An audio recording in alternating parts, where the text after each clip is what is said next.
नमस्कार साथियों, मेरा नाम है राम कुमार मिश्रा। मैं स्वागत करता हूं आप सभी का राय दिनधाम में। आज मैं एक साक्षात्कार के साथ आपके साथ मिल रहा हूं और मेरे साथ हैं पंकज जी, जो वर्तमान में दिल्ली विश्वविद्यालय से पीएचडी कर रहे हैं, दिल्ली विश्वविद्यालय के शोधार्थी हैं और बाबा काशीनाथ के क्षेत्र यानी वाराणसी से आते हैं।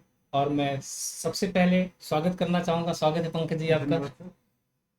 तो पंकज जी, आपने जेआरएफ क्वालिफाई कर लिया, जाहिर सी बात है, जी अच्छा लग बिल्कुल, रहा होगा। जी आज बिल्कुल हम लोग बिल्कुल। मिले भी हैं। तो कोई भी यात्रा इतनी आसान तो होती नहीं है। बिल्कुल किसी सर। किसी के लिए आसान होती है, लेकिन मोस्टली होता है कि फूल भी सूल भी सब चीज सहकर हम आगे बढ़ते हैं। तो आपकी इस विशेष यात्रा के लिए आपको एक बार फिर से बधाई। Thank you sir. और आपने यह यात्रा शुरू कब से की, मतलब कब आपने सोचा कि नेट जेआरएफ हमको करना चाहिए? एक्चुअली सर, जब मैं यूपीएससी की प्रिपरेशन कर रहा था तो मैंने ऑप्शनल हिंदी साहित्य रखा। हम्म। एक्चुअली सर, मैं इंजीनियरिंग बैकग्राउंड से था, तो थोड़ा सा इंजीनियरिंग वालों को थोड़ा साहित्य में इंटरेस्ट रहता भी है। हम्म। तो फिर उसी ड्यूरेशन में मैंने जब ऑप्शनल रखा तो फिर मैंने मास्टर्स किया हिंदी से ही। जब मैंने मास्टर्स में एडमिशन लिया तब मैंने सोचा कि यार सभी लोग कुछ प्रोफेसर बनने के लिए सोचते हैं। मैंने पहले अटेम्प्ट में एडमिशन लेने के 3 महीने बाद ही मेरा नेट हो गया विद 98.39% आई। उसके बाद फिर मुझे लगा कि यार नेट हो गया तो जेआरएफ भी हो सकता है। लेकिन मैं बार बार जेआरएफ के लिए ट्राई कर रहा था और हमेशा बॉर्डर पर रुक रहा था, हमेशा एक क्वेश्चन दो क्वेश्चन से बॉर्डर पर रुक रहा था। फिर कोरोना में भी बहुत डिप्रेशन में रहा।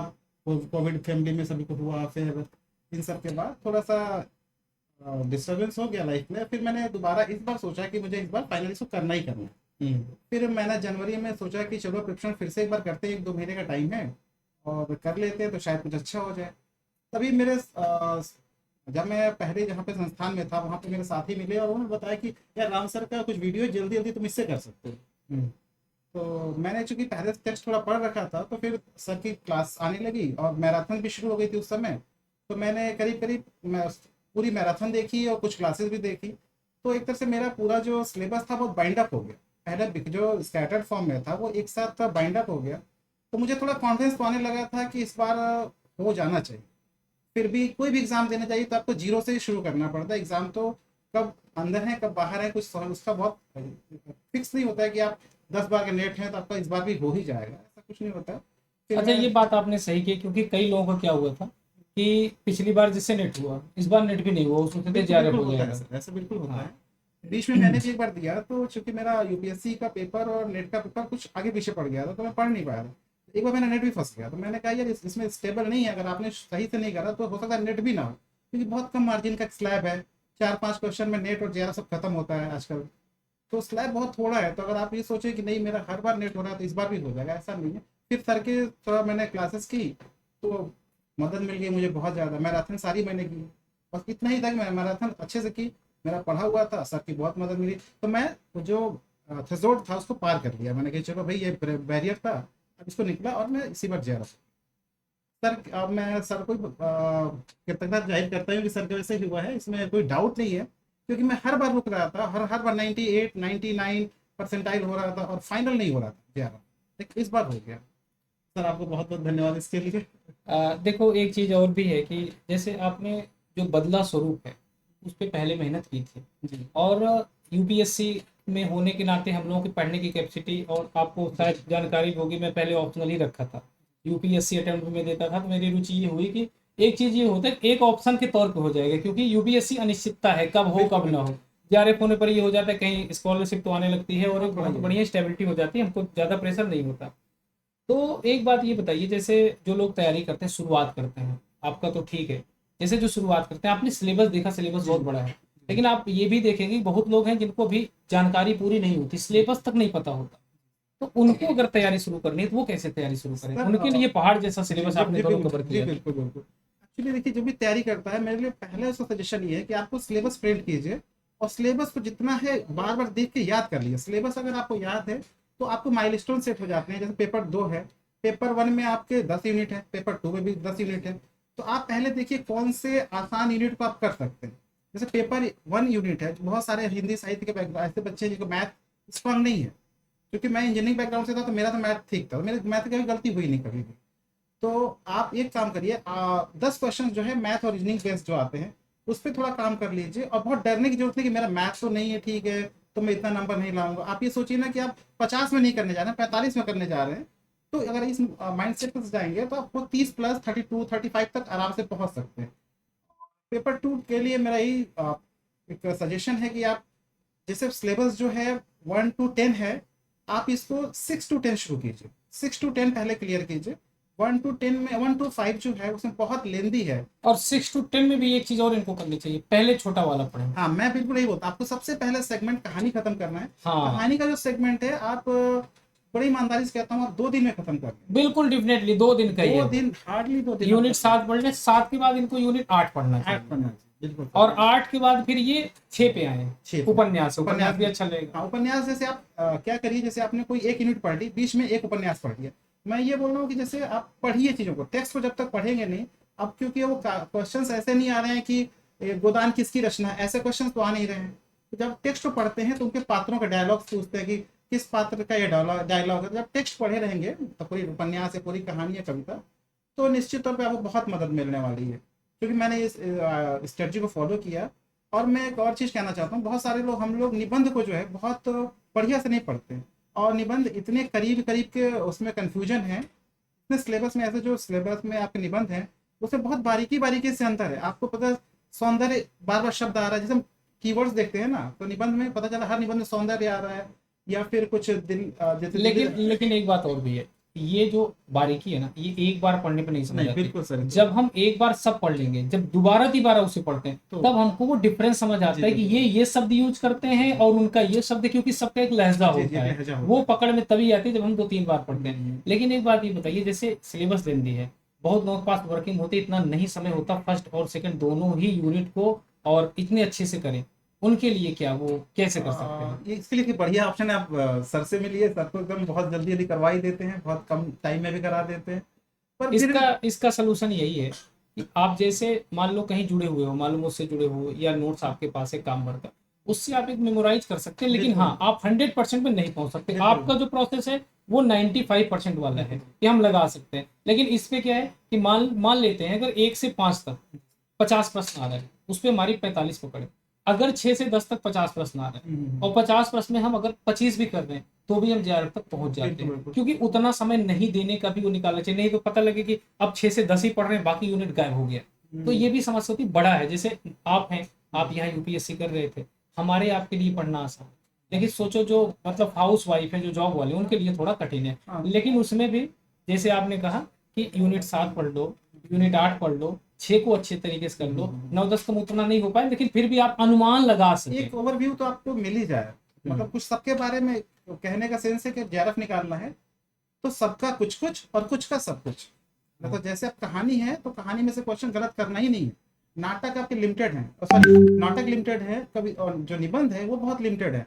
निबंध को आप 2-3 बार पढ़ लीजिए, हो सकता है निबंध थोड़ा उबाऊ लगता है, लेकिन आप पढ़िए उसको, 2-4 दिन या एक हफ्ते में सारे निबंध खत्म हो जाएंगे। और अगर आपने एक बार निबंध पूरा कर लिया तो आपका एक भी क्वेश्चन गलत नहीं होंगे निबंध के, क्योंकि निबंध के फिक्स क्वेश्चन हैं, उसी में उसी की लाइन पूछनी है आपको। मान लीजिए जितने निबंध हैं तो आप उनके क्वेश्चन कीजिए, सबसे आसान है। कविता कीजिए, निबंध कीजिए, नाटक कीजिए, और एक आध लास्ट में जो विविध वाला सेगमेंट है उसमें छोटी छोटी 2 कहानियां हैं, भोला राम का जीव होगा, और एक वो है जामुन का पेड़ है। तो ये सब, इनको छोटे छोटे इनसे क्वेश्चन आते हैं। और जो मतलब मेरा यही मानना है कि आप कुछ नहीं कर सकते हैं, मतलब आसानी से जो कर सकते हैं, जो कथा साहित्य है ना, कथा साहित्य पर वो फोकस करना होगा। कथा साहित्य के जो क्वेश्चन होते हैं गलत नहीं होते ना उनके। जैसे कविता खंड से या हिंदी साहित्य के इतिहास में आपसे गलतियां हो सकती हैं, क्योंकि उतने बहुत सारे रचनाओं हाँ, के तथ्य क्रम है, रचनाओं के क्रम क्रम है, याद करना कई बार कंफ्यूजन हो जाता है। यानी कि आपको अलग अलग कवियों की अगर रचनाएं मिल जाए तो आसान है पकड़ना। लेकिन एक ही एरा के बहुत सारे कवि होते हैं जो एक एक साल के अंतर पे 6-6 महीने का रचनाएं हैं, उसमें बहुत कंफ्यूजन होता है। इसलिए मैं बोलूंगा आपको कि अगर आप कथा साहित्य, कथा वाला जो सेक्शन है साहित्य, कथा साहित्य का, उस पर फोकस कीजिए बहुत अच्छे से। उसमें गलतियां होने के चांसेस बिल्कुल भी नहीं है अगर आपने थोड़ा ही फोकस किया तो। नहीं, ये बात सही है। अच्छा, आप यूपीएससी में भी लगे रहे, आपने इंजीनियरिंग भी की, तो कोई ऐसा दौर आया जब मतलब आपको लगा हो कि मतलब निगेटिविटी आ रही हो, या समझ कम आ रहा हो, या कभी पढ़ने का मन नहीं बिल्कुल करता बिल्कुल सर, हो? सर सभी के साथ ऐसा होता है एक्चुअली। जब मैं इंजीनियरिंग, पहले मैं इंजीनियरिंग सर्विसेज का एग्जाम दे रहा था, और फिर और मेरे बार 1-2 में इंटरव्यू दिए मैंने, तो फिर क्या हुआ कि अब एग्जाम जब इंटरव्यू हो नहीं रहा है, आप इंटरव्यू से बाहर हो रहे हैं, या आपका कट ऑफ से 1 नंबर रुक रहा है, और जूनियर इंजीनियर्स के या असिस्टेंट इंजीनियर्स के या मैनेजमेंट उसके पोस्ट के, तो अब नहीं हो रहा, तो मैं बहुत ज़्यादा डिप्रेशन चला गया, और इतना डिप्रेशन चला गया कि अब मुझे लगता था मैं क्या करूँ। तो फिर मैंने यूपीएससी सिलेक्ट ऑप्शन सिलेक्ट किया कि शायद मैं यहाँ मेरे देखिए, आपको कभी भी एक चीज़ पे स्टिक नहीं रहना लाइफ में, कि हमने बहुत समय एक ही चीज़ पे स्टिक कर दिया, नहीं मुझे तो ये करना ही है। हो सकता है कि आप जहाँ पे लगे हो वहाँ पे आपको नहीं सही हो पा रही चीज़, क्योंकि आप हर आदमी अपनी जो है ना अपनी क्षमताओं को पूरी तरह से शायद नहीं समझ पाता है। तो हम जहाँ कुछ कभी भी जीवन में चेंज भी करना चाहिए। फिर मैंने चेंज किया और अब मैं हिंदी साहित्य में आ गया हूँ, तो यहाँ कुछ ठीक कर रहा हूँ।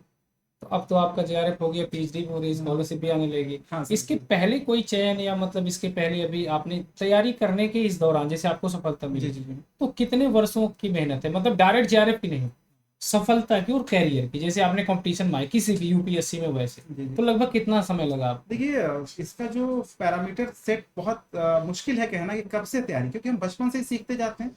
आप अभी एग्जाम में देखिए, यूपीएससी के क्वेश्चन एग्जाम में पहुंच जाइए, सी सेट में एक ऐसा क्वेश्चन पूछेगा जो आपने फिफ्थ स्टैंडर्ड में पढ़ा हाँ, हुआ है।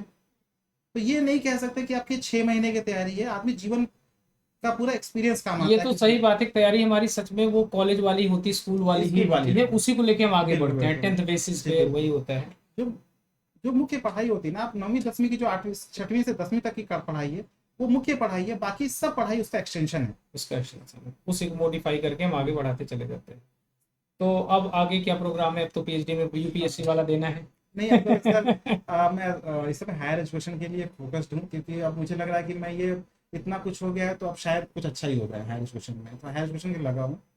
तो ये आपकी पहली सफलता थी कि इसके पहले कोई और सफलता? सर ऐसे मैंने खूब कई बार हुआ, मेंस दिए, कई बार इंटरव्यू से बाहर हो गया। तो अभी आप समझिए इसी को पहले ही सफलता मानी है, जिसमें कुछ मुझे इनकम तो होगी। इसका रिलैक्सेशन हो रहा है, मतलब रिलैक्स हो रहा है, हाँ हाँ ठीक है, कुछ इनकम होगी।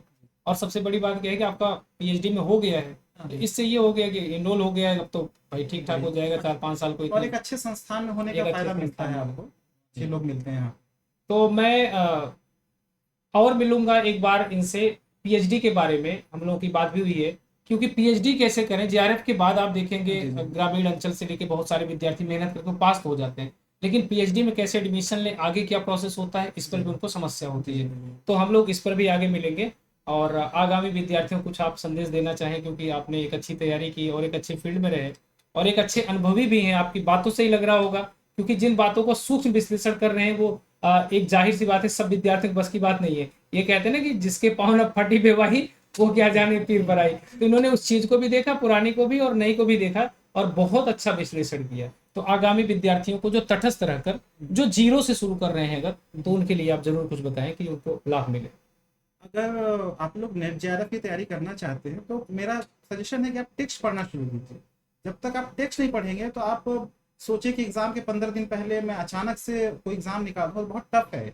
आपने टेक्स्ट पढ़ना शुरू किया धीरे धीरे, कोई जल्दीबाजी मत कीजिए, आराम से टेक्स्ट पढ़िए, जितना धीरे से पढ़ेंगे उतना वो रिटेन कर पाएंगे। एग्जाम से टाइम में हम बहुत सारी चीज़ पढ़ते हैं, लेकिन वो एग्जाम के दिन तक ही रह पाती है, कई बार नहीं भी रह पाती है।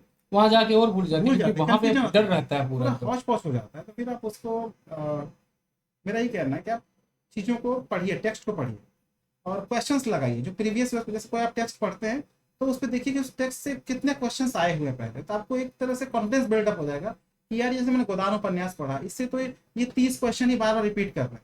तो उन क्वेश्चन से करने से क्या होगा, गोदान आपको हमेशा के लिए याद हो जाएगा। ठीक है। डेफिनेटली, इसीलिए इसीलिए मैंने जो आप लोगों ने देखा होगा, मैंने जो घर का नोट्स पार्ट 2 बनाया, उसमें मैंने हर यूनिट से मैक्सिमम प्रश्न रखे।